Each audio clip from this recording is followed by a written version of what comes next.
Alright, this is my 5-minute video, and this is going to be about 5 minutes based on why 5 of the TCCOTT characters die, and why 3 of them only live.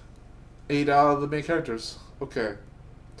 Justifying Lisk's survival. He lives because he learns how to not be a bully. Pure and simple. But more importantly, he learns how to play fair the right way. He's not just being a hero to be a hero like Andromeda, but he's not being an actual evil villain like Angus. He's going to play fair his own way, in his own personality, in his own honest way, so that, like Andromeda and Angus, he can follow his own goals, fulfill them, and not waste anyone's time, but still make it worthwhile for what he tries to do in the first place. The reason that Chris dies is because he fulfills much of his father's legacy anyways, maybe to the turn of Lisk, but when Chris dies because he compromised with things that have nothing to do with what he's capable of, it just happens. But it's realistic and suspicion belief because Chris dies from his own folly. He's failing to figure out what to do with the problems he has in the story, and he doesn't know how to adjust them fast enough, so he's not adjusting properly. Boyd dies because he chose to die in a Yogi-style way. He thought Andromeda would make it, he probably was wrong anyways, sadly. But he had closer to what he tried to do, so he was competent with the time he used.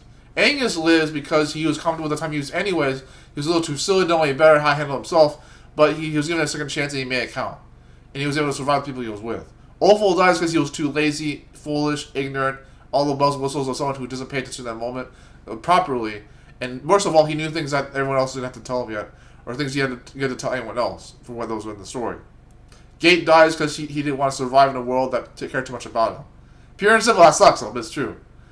Parcel dies because he was given so many chances to do better that he wouldn't do better anyways. He was given 3+ chances by Boyd particularly to do better until he killed him directly. Andromeda survives because he is a Wonder Boy, kind of a superhero-esque style person that survives for his own reasons. He doesn't have to actually be given a reason to survive, other than never give it, not to Mizaki style, but beyond that, he was given a chance to survive as well. And finally, we have Angus, who survives. Like I said, he survives because he's given a chance to survive without a shotgun. So last one. Oh, am I missing? Am I missing anybody? I think got them all. Okay. Now, there are 3 characters who died before this. There's Cherry, Cherry who dies shortly before the story, before Orphan dies. Charlotte dies before Cherry. And even Jesse survives, Dova survives, Ira and Conroy survive. And Pale is still seeing the story anyway. So is the Officer and Sporby and many others. And Brother Oasis and Arjun. And a lot of other characters. Lee and Clyde as well. And practically. And Scripture Senior himself.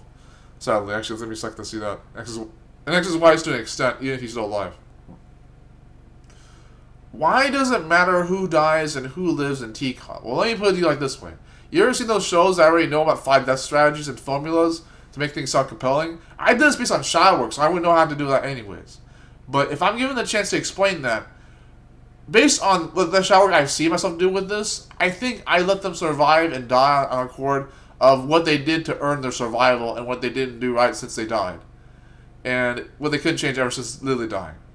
And since the ones who survived were given a chance to, or what they did for themselves or other people who survived. So servitude was one of the things. What they served other people inspired themselves with their own sacrifice, and integrity was involved with their survival. Your survival instincts will encourage you to live even if you don't want to. But more importantly, your heart shows how you live while you can. And that's a big part of how they do survive. The characters that do. The ones who die had their own time anyways, and they still didn't want to die, right? But the ones who survived and didn't want to survive, well, we'll get into that one a little bit more. There is a logic to how this works. In the real world, you can survive for the right reasons. In the real world, you don't die for all the wrong reasons. I'm not saying that to justify suicide. I'm not saying that to justify people who survive for evil and sincere reason. I'm saying this to be true to storytelling and to plot elements in real life. This is even attached to even martial arts magic.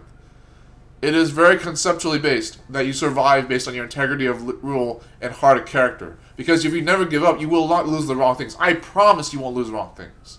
There is nothing wrong with saying that in a world like this where it's always scarcity mindset and having a bit of its own laws and rules getting out of regulation anyways. Okay? People are trying their best to live out here. And if I make TCCOTT work for that, that'll be better. But those 5 characters die. Christopher Feathers Jr., Boyd Cascade, Opal Stone, Gate, and Partial Willed all die. They had to, because they weren't making up to it. And Listio, Cunningham, Angus Wild, and Andre Swordmaster all survive because they make it count for what they do as the integrity of the rules and also be fought for them.